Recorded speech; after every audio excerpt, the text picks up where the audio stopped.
everyone! Today is the last day of Halloweek. If you are just tuning in, this whole week I had been posting Halloween themed DIYs. Previously I showed you how to make shrunken heads made out of apples, a magic spellbook, bleeding candles, horns, and today I'm going to be showing you 3 Halloween-y kind of nail designs to help get you in the Halloween spirit. You might not be trick-or-treating or dressing up this year, but you still want to do something.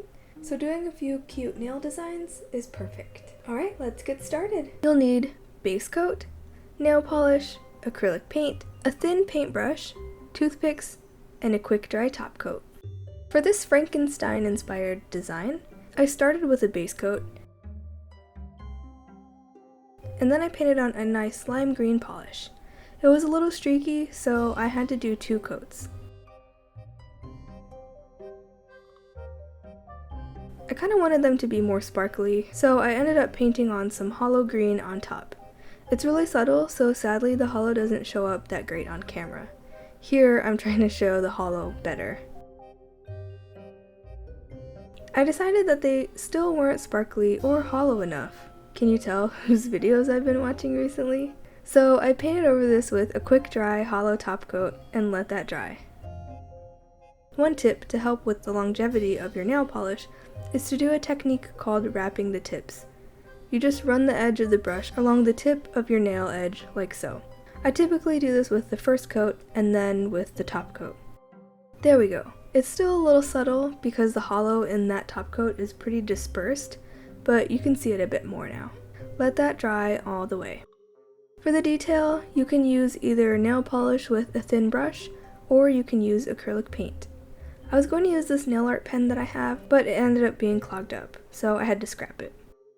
With a thin brush and your nail polish, draw a few lines on your nail.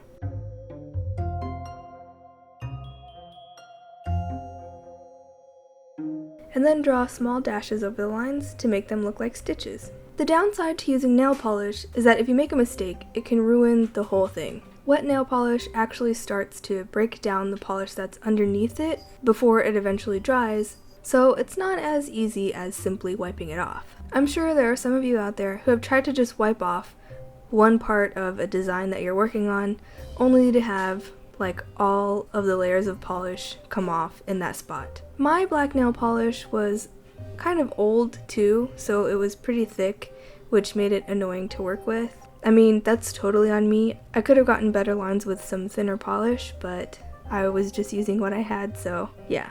On this next nail, I used acrylic paint.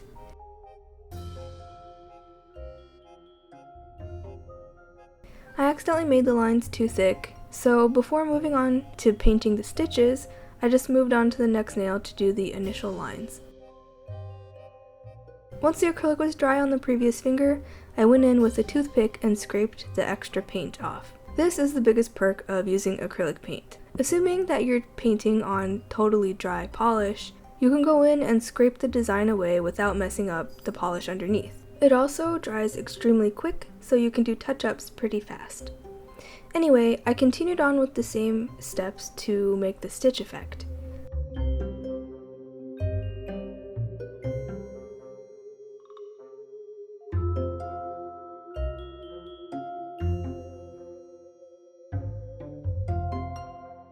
I obviously preferred using the acrylic paint, so that's what I ended up using for the other nail designs as well.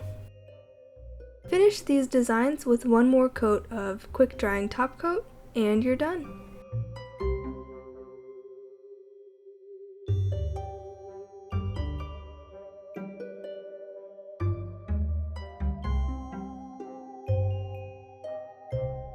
On to the next design, monster eyes.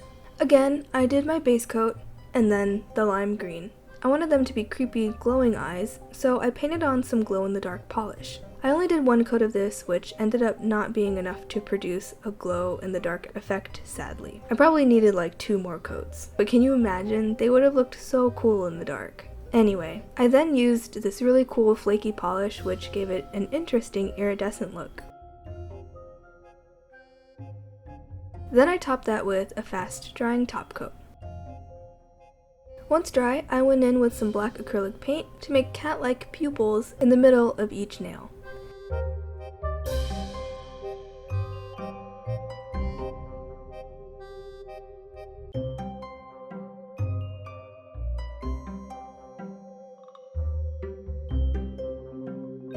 And again, if I made any mistakes, I was able to clean them up with a toothpick after the acrylic dried. I sealed the design with one more coat of quick drying top coat, and this design was done. This is actually one of my favorite designs for Halloween, and you may have noticed similar nails in some of my videos from last year. Finally, the last design, bleeding nails. As usual, I base coated them, and then I used some nude polish that was close to the color of my skin. It's a little bit darker, but it was close enough.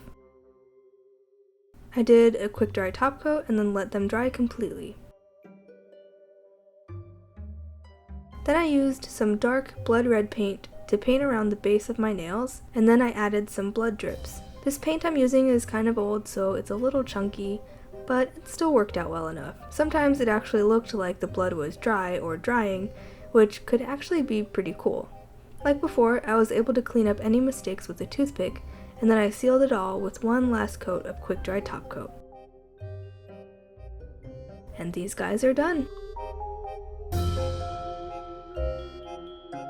I hope you all enjoyed this last day of Halloweek. If you did, please leave a like, and if you want to see more, then feel free to subscribe. I did post every day this week, but my usual schedule is art videos on Tuesday and DIY videos on Thursday, and I'm actually doing kind of a special for my art stuff for like the next month or so. I'm also doing something this whole month called Inktober, and every day you're supposed to draw something according to a prompt. I mean, you don't have to follow the prompt, but I'm following the prompt. I've been recording every single one of them, and since I had them recorded already, I decided that I would start posting them multiple times a week until I've exhausted those videos.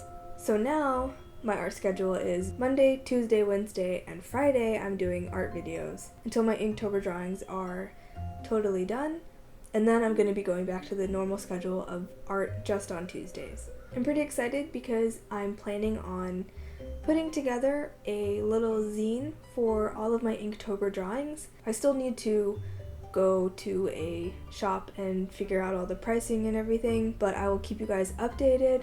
I'm also going to be selling prints, I think, of some of the pieces. Again, whenever I start getting this stuff finalized, I will let you guys know, but I just wanted to throw it out there so I can kind of gauge the interest. Again, as always, thank you patrons for helping me produce this series and all of my videos. If you want to become a patron or learn what Patreon is, I'll leave a link to my Patreon right here.